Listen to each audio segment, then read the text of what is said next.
Hello, welcome to the Card Attic. My name is Dave, and I've been a card enthusiast since I was 10 years old, enamored from the first wax pack that I opened, and I've been a fan of the hobby ever since.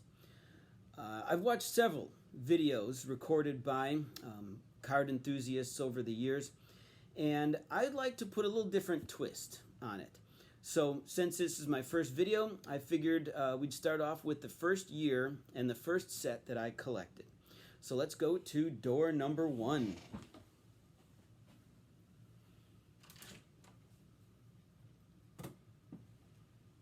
And it looks like today we're going to go through the 1978 Topps Football Set. This is the first year I started collecting football cards.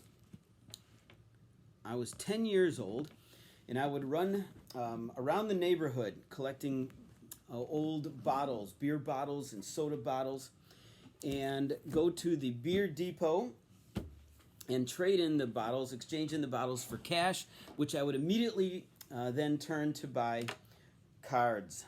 They also sold cards there. So in 1978, I'll give a little description about the set. But I want to give something new, a little different twist. I think everybody who does these videos just puts on, these are the most expensive cards from the set. These are the ones you need to get and find.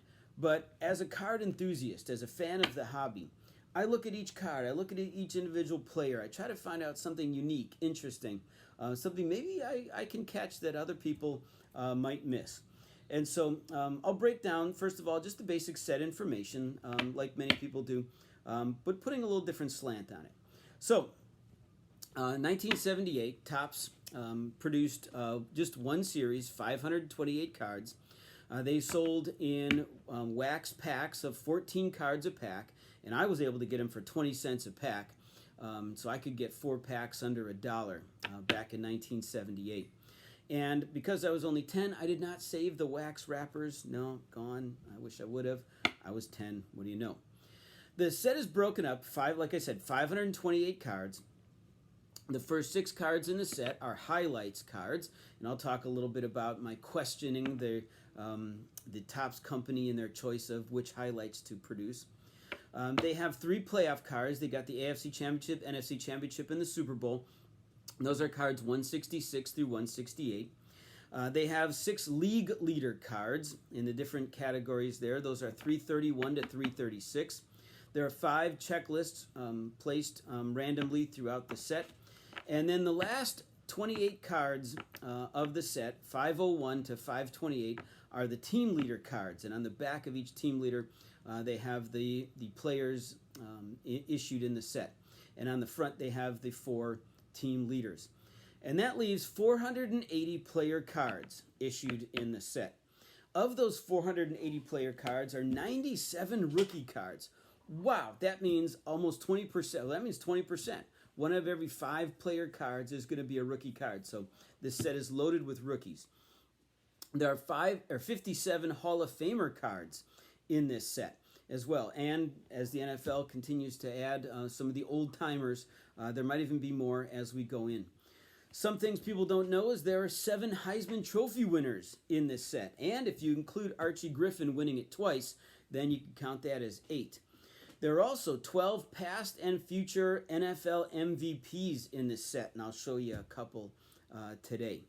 One of the interesting things I also found was the 3 players that are going to become head coaches that are in this set. Ray Rhodes is going to become a head coach later on. He's included as a player for the Giants in this set. This is Herm Edwards' rookie card. And he's going to be one of our famous coaches. Well, you play to win the game. And, of course, Art Shell, who becomes a later coach for the Raiders himself, is an all-pro during the 77 season. He appears on there. Also interesting for the 78 set is that in 1977 and the 1978, January 78 Super Bowl, we had for the first and only time so far, we had dual MVPs for the Super Bowl. Randy White and Harvey Martin were co-MVPs, and this is the only time that's ever happened so far. And that happened in the 1977 season and so appears in the 1978 set. So that's the basic set information. And now I'll take you through the usual. Everybody wants to go, what are the most expensive cards in the set? All right. Well, we'll start off. The top card in the set, of course, has to be the rookie card of Tony Dorsett. Now, in college, he was called Tony Dorsett. But when he came to the pros, all of a sudden he wants to put the emphasis on the second syllable. So he's now called Tony Dorsett. And he joins the Cowboys that year and has a fantastic season. 1,000-yard rusher. And he leads the Cowboys all the way to the Super Bowl in his first year. All right. And I don't want to tell you the values because the values are going to change over the years. I don't know when you're going to watch this video, but it is usually the top card in the set. A close second is actually Walter Payton's third card, his third year. And here he is with the Bears as an All-Pro. He's going to win. He wins the NFL MVP this year. Over 1,800 yards rushing. So he does a fantastic job there. That's usually the second highest card in the set. John Stallworth. This is his rookie card. However, it's not his rookie season. Back then, again, Topps having to choose between the thousands of players in the NFL and only putting 480 players on cards, has to randomly select which ones from each team they want to produce for cards. And so this is John Stallworth's fourth year in the league, but his first card. And so this is his rookie card, and that's climbing as well, especially with his induction into the Hall of Fame. Terry Bradshaw, you got to have Terry in here. This is his card, and this usually books anywhere from 10 to 15, maybe 15 to 20, depending on the centering and the style of the card. Fred Dean is now jumping up there. Fred Dean is jumping up with his entrance into the Hall of Fame in 2008.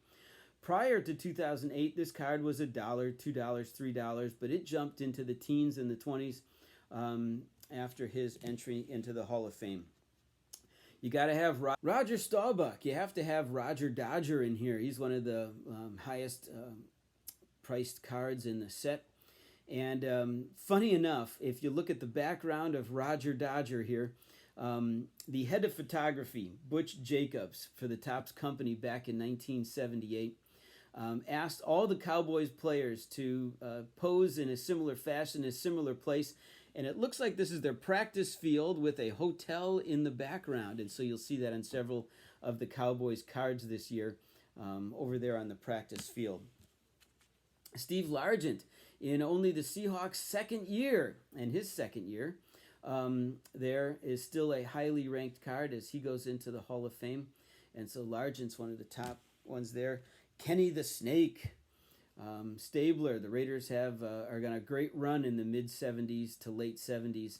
And Ken Stabler's card books very highly there.